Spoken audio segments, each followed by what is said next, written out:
Fala pessoal, sejam muito bem-vindos a mais um Boletim Coppola especial verificação de fatos. Como o jornalismo militante está muito ocupado acusando o governo brasileiro de genocídio, o Lula ganhou palanque e passe livre para mentir sobre ditaduras de verdade. Semana passada a gente comprovou que o ex-presidente nunca foi absolvido pelos seus crimes, é demagógico sobre a Covid-19 e desinforma sobre investimentos no SUS, omitindo que foi o governo do PT que mais tirou recursos da saúde pública. Se você não assistiu a esse vídeo, o título é Mentiras de Lula, Crimes, Covid e SUS. Eu prometi que se aquele vídeo chegasse a 1% dos brasileiros, 2 milhões e 100 mil pessoas, eu faria outro do mesmo tipo. Somando aí as minhas redes, Instagram, YouTube, Facebook, Telegram, nós alcançamos 2 milhões e 13 mil visualizações. Não é o que a gente combinou, mas por uma primeira vez, considerando o nervosismo da estreia, tá tudo certo. Só que agora é para valer, pessoal. Se esse novo vídeo chegar a 1% dos brasileiros, eu garanto a parte 3 e a parte 4 até o final desse mês. Então, compartilhe esse vídeo se você quiser bastante munição para desconstruir com fatos, com números, esse grande mentiroso chamado Lula. Hoje nós vamos falar sobre os afagos que o ex-presidente fez e faz a ditadores, né, especialmente na sua coletiva de imprensa. Mas antes, eu peço que você pause o vídeo e marque nos comentários uma pessoa bem jovem que seja muito querida para você. E por que eu estou te pedindo isso? Porque uma das coisas que a juventude mais preza, com razão, é a sua liberdade. E as liberdades individuais, especialmente as liberdades políticas, só existem na sua plenitude nos regimes democráticos. Mas vocês repararam nos agradecimentos do Lula semana passada? Eu esqueci de agradecer o presidente de Cuba, o presidente Dias-Canel, que em poucos dias eles conseguiram pegar 2.350.000 assinaturas de solidariedade à minha pessoa.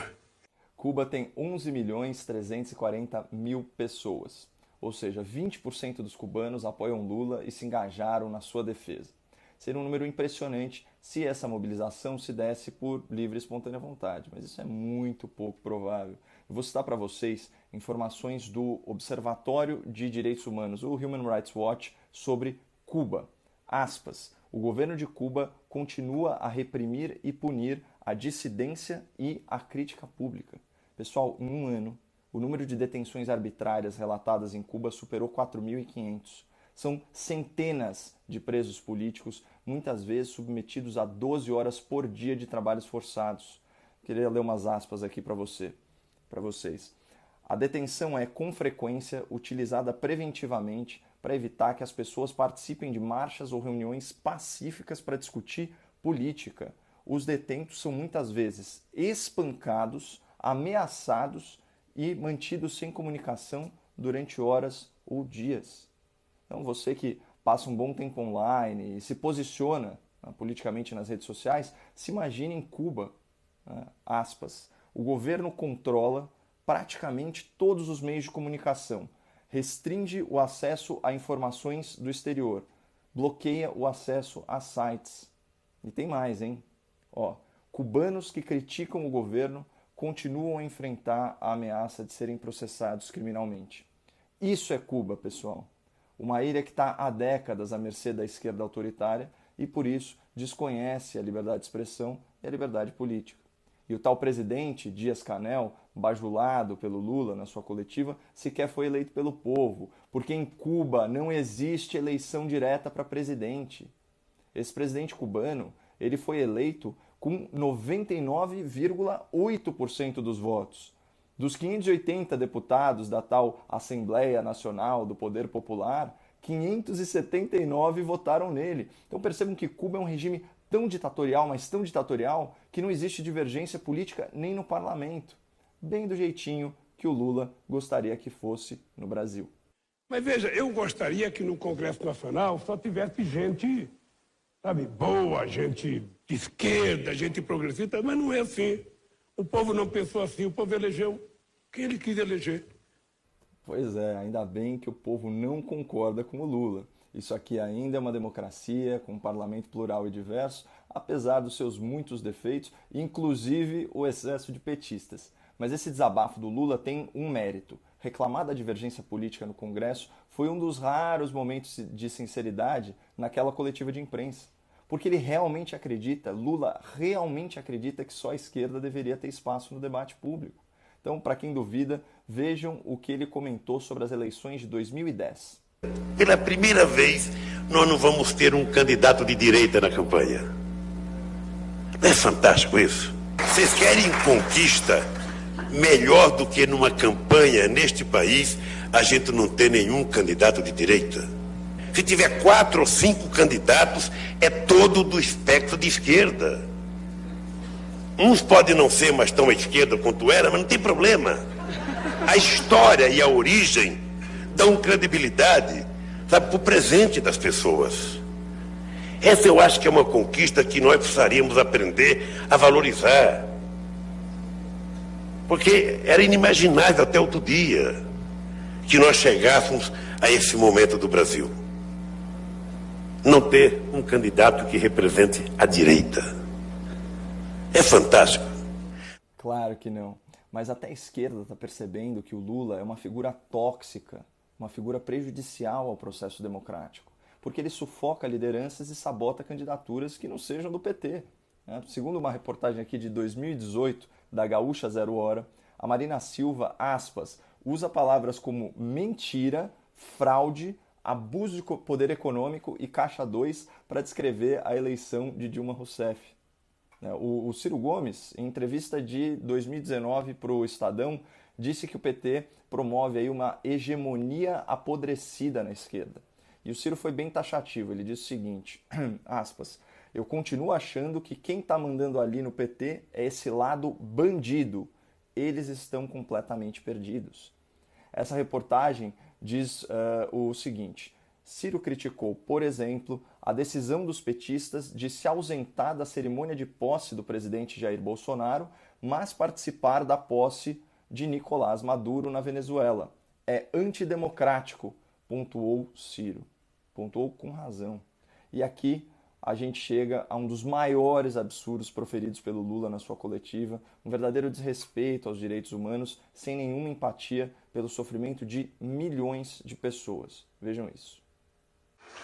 Quero agradecer ao presidente Maduro, que teve a dignidade de me ligar desejando solidariedade. E eu também muito solidário a ele, porque acho que os americanos não têm que se meter na Venezuela, no Haiti, na República Dominicana, no Brasil, em Cuba. Os americanos se metem nos Estados Unidos e deixam cada um cuidar. O problema da democracia da Venezuela é do povo venezuelano. Bom, em primeiro lugar, o que o Lula chama de se meter na Venezuela é impor sanções econômicas em razão de violações aos direitos humanos da população vulnerável. E quem iniciou essa política foi ninguém menos que o governo progressista do Barack Obama, o eterno queridinho da esquerda brasileira. Agora, afirmar ou mesmo insinuar que a Venezuela é uma democracia, isso é uma demonstração inequívoca de falta de caráter. Já começa pela fraude nas eleições, que foi reconhecida pela própria empresa responsável pelas urnas eletrônicas. Só que antes fosse só roubar na votação. A ditadura venezuelana é opressora, é assassina e é torturadora. Só naquela onda de greves, de protestos de 2017 contra o governo Maduro, o número de manifestantes mortos chegou a 100, além das centenas de presos políticos, de perseguidos, de exilados. Né? Dá uma olhada em uma frase, basta uma frase, do relatório do Alto Comissariado da ONU para os Direitos Humanos. Aspas. As forças de segurança da Venezuela estão usando esquadrões da morte para assassinar opositores. Pessoal, sabem quem assina esse documento? A senhora Michelle Bachelet, ex-presidente do Chile, pelo Partido Socialista. Ou seja, reconhecer a tirania na Venezuela não é uma questão política, de esquerda, direita, essas coisas. É uma questão moral, para quem tem o mínimo de compromisso com a verdade, o que parece não ser o caso do senhor Luiz Inácio Lula da Silva. A real é que após 2 décadas de intervencionismo na economia e na política, os ditadores venezuelanos, a quem o Lula é tão agradecido, tão cheio de elogios, eles geraram uma crise humanitária que, ao promover a miséria, ao promover a violência, espalhou mais de 3 milhões de refugiados pelo mundo. Isso é uma grande diáspora latino-americana. Semana passada, o Banco Central da Venezuela lançou uma nota de 1 milhão de bolívares. equivalente só a meio dólar. Isso porque em 2020 a inflação, que aqui no Brasil foi de 4,5%, na Venezuela foi de quase 3.000%. Isso destruiu a renda das famílias. A ONU divulgou que 1 em cada 3 pessoas estava em situação de insegurança alimentar. 7 em cada 10 famílias reduziram a variedade da sua dieta. E 6 em cada 10 lares foram forçados a reduzir o tamanho das refeições. E a ONU divulgou isso um mês antes da pandemia chegar na América do Sul. Então, percebam a hipocrisia do Lula. Ele diz defender a democracia, mas apoia os regimes opressores da América Latina. Ele diz lutar pelos interesses dos pobres, mas elogia governos que socializaram a pobreza. Ele diz ser a viva alma mais honesta do país, mas foi condenado múltiplas vezes por juízes, desembargadores, por ministros, por corrupção e lavagem de dinheiro. E Lula também diz que foi vítima de perseguição política, mas no seu discurso agradeceu ditadores que prendem, que torturam e que matam seus opositores. Por isso que eu pedi para vocês marcarem uma galera mais jovem aqui nos comentários, para eles verem que a empatia do Lula é fingida, é ensaiada, assim como é falso o seu apreço pela democracia. Quando convém ideologicamente, quando favorece a sua agenda política, o Lula é conivente com o crime. O Lula tolera a violação de direitos humanos e isso em pleno século XXI. Mas esse viés autoritário do Lula vem lá de trás. Né?